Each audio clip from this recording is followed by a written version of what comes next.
How are you? Welcome to Comic Kong, and today we'll be looking at Red Guardian, who is one of the main characters in the 2020 film Black Widow. Now you might be thinking, Red Guardian, never heard of him, why should I care about him? Although he's not very well known, Red Guardian has a really interesting backstory.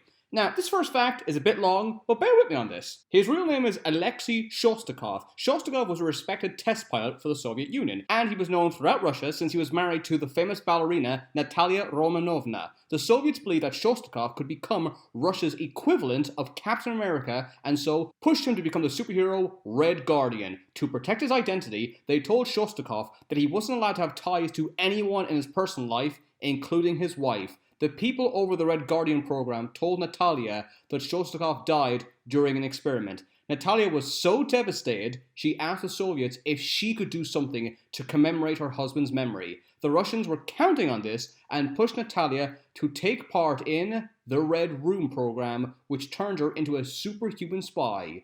This is how Natalia became Natasha Romanoff, better known as Black Widow. What a twist! And that is the first fact about Red Guardian. Let's dive in.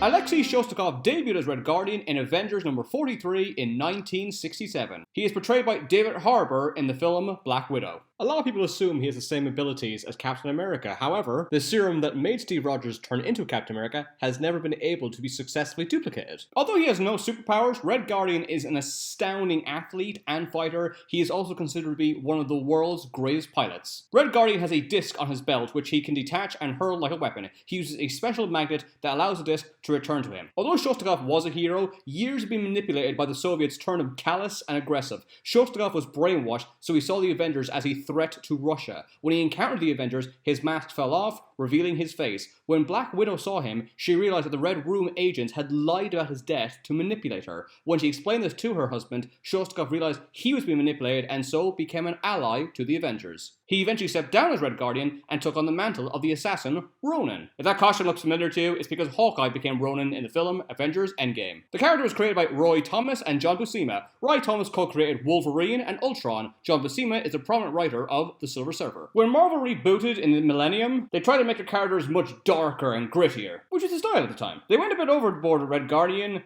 and he used a Captain America-like shield, except instead of made of vibranium, it's made of a human face.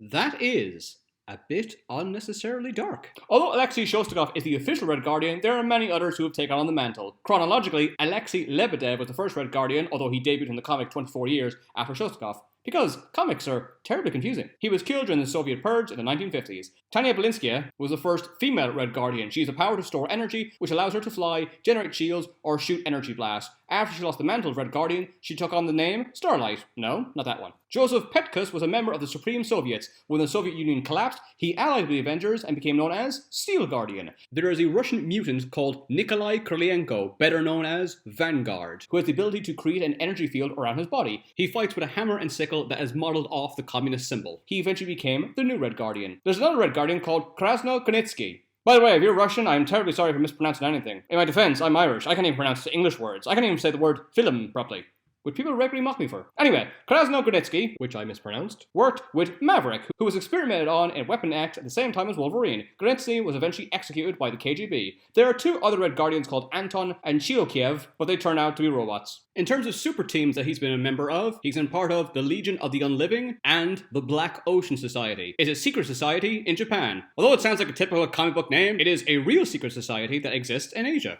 Although if it's a secret society, then how have I heard of it? And the final fact is, if Shostakov was not chosen as the Red Guardian, the mantle would have gone to Yuri Gagarin. Yuri Gagarin is best known as the first man in space. Thanks for watching, don't forget to subscribe. There is loads of movies and TV shows coming out soon with She-Hulk, the Birds of Prey movie, which has Black Mask, Black Canary, Black Knight is going to debut in the Eternals, so I can do a video about him. But it's not just the films or the TV shows, just let me know anyone you want me to do a video about and I'll upload it as soon as possible.